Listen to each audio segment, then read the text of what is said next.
খবর 24 সাথে আপনাকে স্বাগত। নতুন নতুন খবর জানার জন্য আমাদের চ্যানেলে চোখ রাখুন।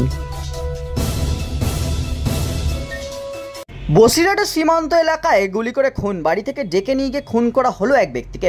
মৃত ব্যক্তির নাম আনন্দ সরকার, বয়স 45 বছর। রক্তাক্ত অবস্থায় ওই ব্যক্তিকে উদ্ধার করে হাসপাতালে নিয়ে যাওয়া হলেও শেষ রক্ষা হয়নি।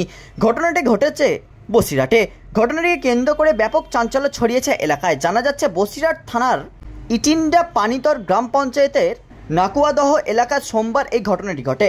আনন্দ সরকার নামক ওই ব্যক্তি বাড়িতেই শুয়েছিল। সেই সময় বাড়ির বাইরে থেকে কয়েকজন তাকে ডাক শুনে ওই ব্যক্তি বাড়ির বাইরে বেরিয়ে আসেন। এরপর তাকে ডেকে নিয়ে যাওয়া হয় বাড়ি থেকে কিছুটা দূরেই একটি মাঠের পাশেই তাকে গুলি করে দুষ্কৃতীরা। এরপর ধারালো অস্ত্র দিয়ে কোপানো হয়। রক্তাক্ত অবস্থায় ব্যক্তিকে মাঠেই ফেলে পালিয়ে যায় অভিযুক্তরা। এদিকে গুলি চলার শব্দ শুনে ছুটে আসেন এলাকার বাসিন্দারা। তারাই ওই ব্যক্তিকে উদ্ধার করে বসিরহাট সুপার স্পেশালিটি হাসপাতালে নিয়ে যান। সেখানে চিকিৎসকরা ওই ব্যক্তিকে মৃত বলে ঘোষণা করেন। প্রাথমিক তদন্তে পুলিশের সন্দেহ দুষ্কৃতীরা মৃত ওই ব্যক্তির পূর্ব পরিচিত, সেই কারণেই তাদের ডাকে বাড়ি থেকে বেরিয়েছিলেন ওই ব্যক্তি। ব্যুরো রিপোর্ট, খবর 24/7।